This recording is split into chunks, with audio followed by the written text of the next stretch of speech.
Greetings. This is TK Trav, aka Travis Magus, here with LVX777. For any new subscribers, I'd like to welcome you to this channel. The main focus here is self-initiation and self-mastery. We use the occult techniques to better ourselves and to become masters of our reality. How do we do that? We do that by reclaiming and redefining our concepts of what symbols mean and how we approach them, right? And how we utilize them to our benefit. So that being said, I made a video a few months ago about, what was it called? I don't remember, but I'll put the link down here. But it's pretty much about redefining your definitions of the different gods and deities and symbols, right? Because as a foundation, we understand that the subconscious mind creates reality. And it's not very easy to impact the subconscious mind to create reality the way that you want. But there are three main ways to get through to the subconscious mind. And that's through repetition, that's through symbology, and that's through trauma. All right? As far as trauma is concerned, these are things that have happened to you in the past when you were a child, or, maybe a car accident, or you went through something terrible. Anything that left a lasting impression would classify as trauma. Symbology is effective to the subconscious mind because through generation after generation of a culture believing in a certain thing, it's almost as if we come pre-equipped with definitions for certain symbols. For example, think about how you feel about seeing a skull, right? It brings an automatic definition, right? This is an example of how symbols work. You don't have to think about it or study a skull. As soon as you see it, you feel a certain way, right? And as far as repetition, this is why we go to school, right? This is why we're indoctrinated, because it's effective. Seeing and hearing and feeling the same thing over and over develops a pattern and a definition for the subconscious mind. Because in my last video, I mentioned about how the way that the mind works is that it takes an experience that you had in the past and uses that as a definition in its database. And whatever you're experiencing in the moment, it compares that experience to what you've experienced in the past, and from that it deduces a prediction of what's going to happen, or it makes a definition on what's happening now. For example, when you were a child, if you had a traumatic event with a dog, say maybe you were chased or you were bitten, and that caused a lot of fear, a lot of anxiety, and a lot of pain, as soon as you see a dog, those feelings are going to start to come back. Your body's going to feel as if you're in that moment again, right? It's going to compare your experience with the dog right now to your experience with the dog in the past, and it's going to deduce, I'd better remove myself from the situation or I'm going to get bitten, right? So the reptile brain kicks into gear, and the flight or fight function begins to activate, right? And when you're in that stage, you're not in control of yourself. Your animal self is in control, right? So the practice of magic, effective magic, is going back into the subconscious mind and redefining those definitions so it no longer has control over you, right? Because the human body is an animal. It's dictated by its five senses. All of your sensory input is what rules this creature. Your consciousness is attached to this animal, but your consciousness is not this animal. There are some people who do identify with this body, with this animal. Therefore, they are animals, right? But those of us who seek to learn more and apply what we learn to control our lives and our destiny, we're not animals.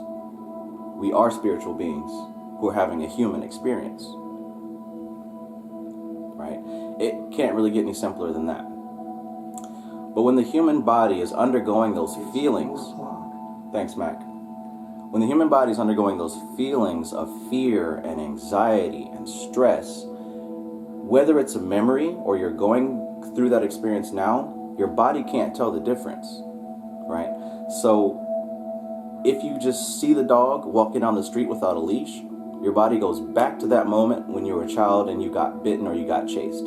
Your body doesn't know the difference. It just feels. The body defines the world based on what it's feeling right now. So when you are having that anxiety or that panic attack or that fear, understand that your body is reliving that past definition that you placed on whatever symbol it was. In this example, your body is reliving the experience of that symbol of a dog. The symbol of a dog is now attached to fear and anxiety and stress. So this is why you don't like dogs. And you can apply this to your situation with whatever you have a fear or anxiety with, or, whatever. I'm just explaining how the human body works with the mind. So,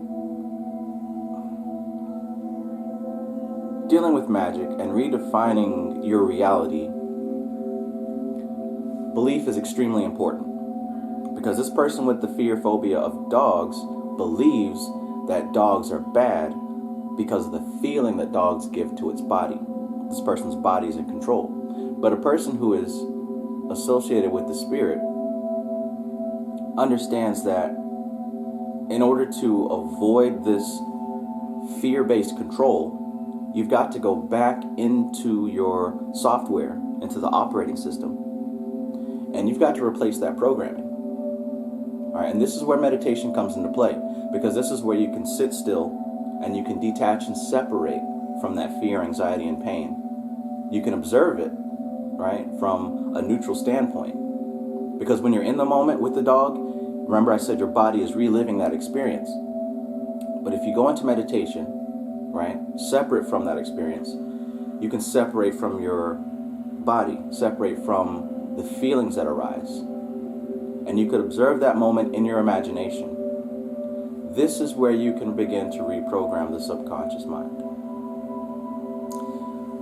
When you're reliving that experience in your mind with the dog, this is where you can begin to use your imagination to inject a different feeling. If you want to inject courage, you visualize yourself overcoming that fear. You visualize yourself, kicking the dog or commanding the dog to stop. Whatever you have to do to replace the feeling of fear with confidence, to replace that fear with happiness, right?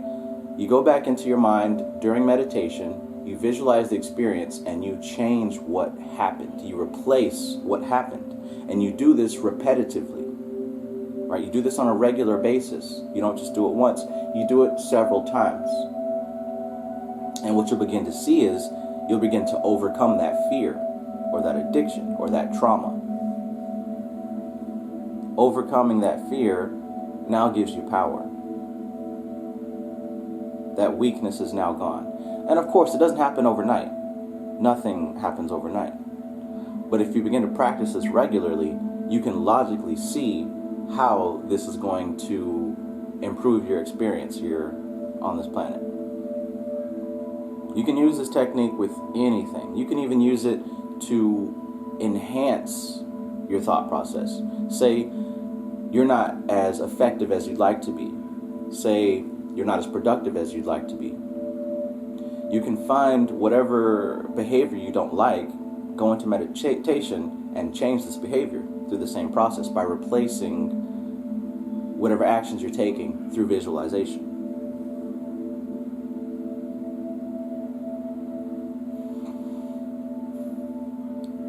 Another way of doing this is through the use of what we call spirits, angels, demons, gods, and goddesses. These serve as somewhat of a shortcut, because during ritual, when we go into the meditative trance and we contact one of these entities, we externalize our own power in the form of a spirit, and we pretty much ask or conversate or deal with this spirit to bring about the effect that we'd like. Then we send the spirit on its way, and we believe that it's going to do what we say it's going to do. And then it happens, right? That's the magic. But what's really going on here is we're using our own willpower, our own subconscious mind power, because the subconscious mind generates reality based on repetition, based on trauma, based on symbology. We're using the symbol of a spirit, of a god, of a demon, of an angel, or whatever. And we're sending our own power out into the world, out into the universe, with our intention, with our command. And we believe that it's done. It's not an external spirit. It's you. It's you that's doing it. But because the conscious mind has a very hard time accepting it, we have to symbolize it through a spirit, through an angel, through a god, through a demon, whatever you think is more powerful. And it's not about what you consciously think is more powerful, it's what your subconscious mind thinks is more powerful. That's one of the reasons why demons and the daemons of Goetia work so effectively, because a lot of people have fear of demons, of evil, of monster, of hell, of the devil, because we're raised in a Judeo-Christian society. So dealing with these evil spirits, we have a lot of built-up power subconsciously, because fear and anxiety is power. By us consciously working with these spirits, we transmute that fear into an energy that we can use. So you don't hear me talk about, oh, this negative thing's going to happen to you if you work with demons. You got to be careful. You got to have precautions. You got to have a circle. You got to sage first. You got to do all these external things first. No, you don't hear me talk about any of that, because that's not how this works. You have to understand that you are the power source. You are the energy. And all these spirits are an extension of you. You are not going to damage yourself unless you are, not correctly hardwired up here. I'd like to give you the benefit of the doubt and safely assume that you are correctly hardwired up here, that you wouldn't seek to damage yourself. But there's a lot of people on this planet with different points of views and perspectives. Hey.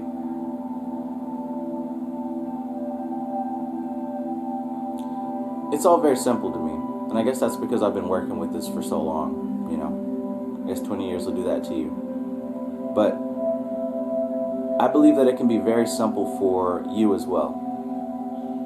It just takes belief and it takes repetition. Use these symbols to your benefit. Understand that every time that you see anything, your mind has placed a definition on it.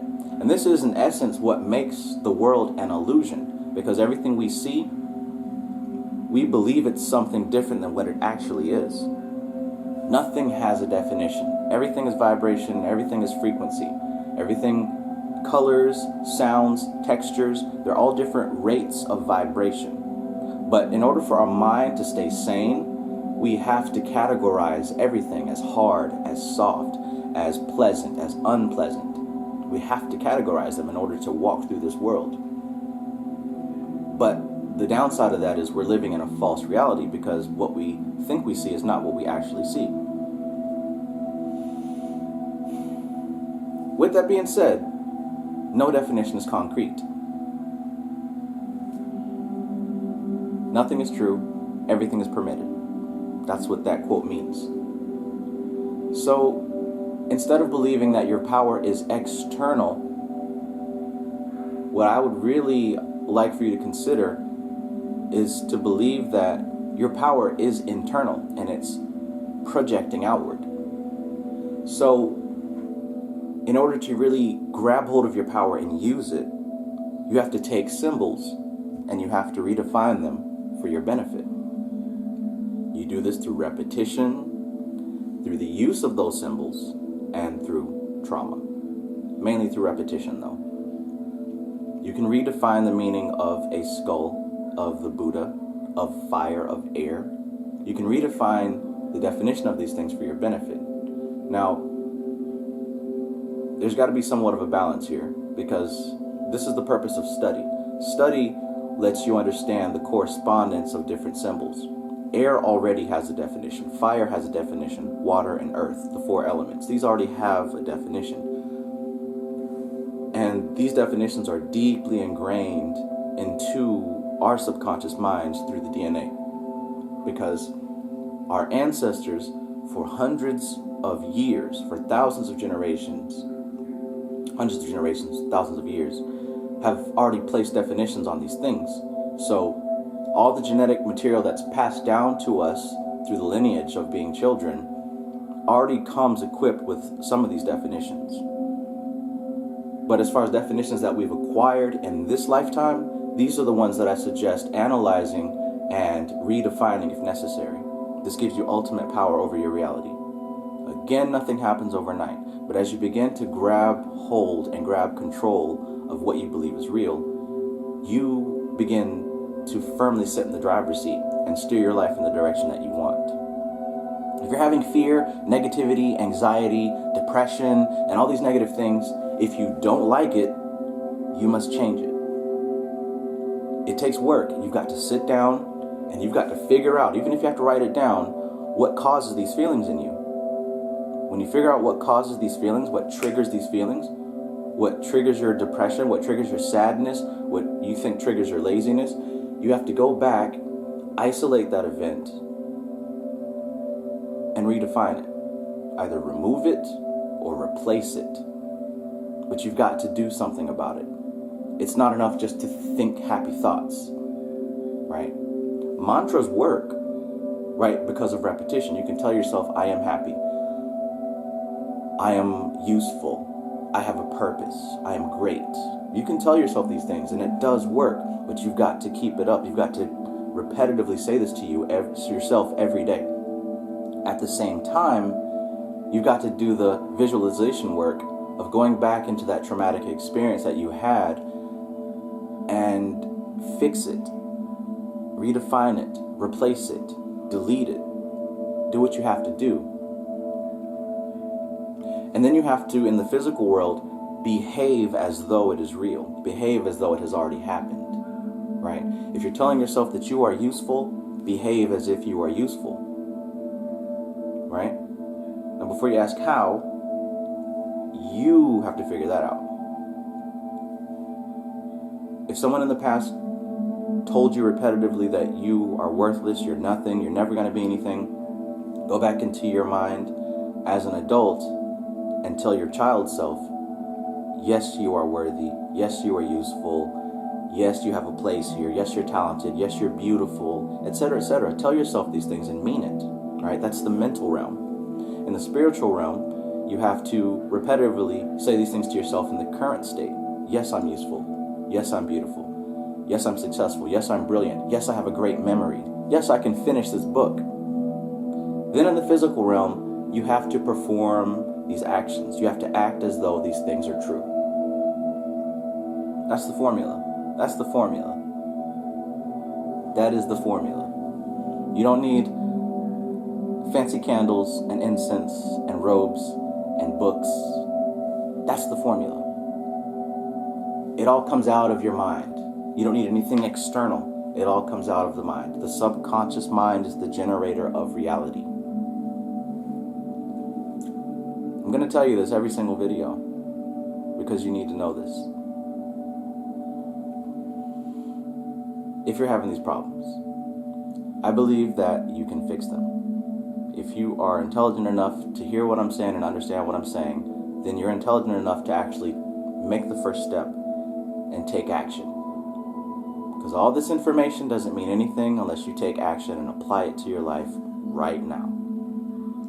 So as an exercise, I want you to grab a piece of paper, grab a pen, and I want you to think. Think about something about yourself that you want to change. Whether it's a fear, whether it's an anxiety, whether it's an emotion that pops up, figure out what it is. Write it down. Write it as clearly, as defined as possible. Then, I want you to think about how it makes you feel when you're in that state. If it's anxiety, write how it makes you feel. Use your senses, your sight, your sound, your taste, your touch. Try to be as sensual as possible. Write it down. That's the second thing. Now the third thing, write how you would like to be.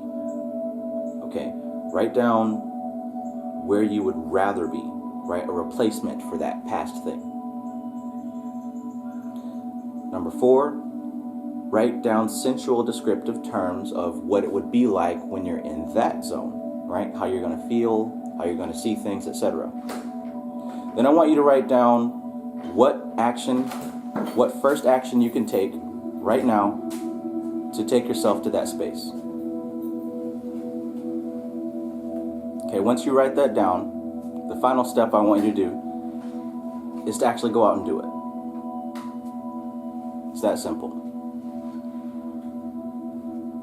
So if you do feel so bold, write down in the comments what it is that you're going to change and what the first step is going to be.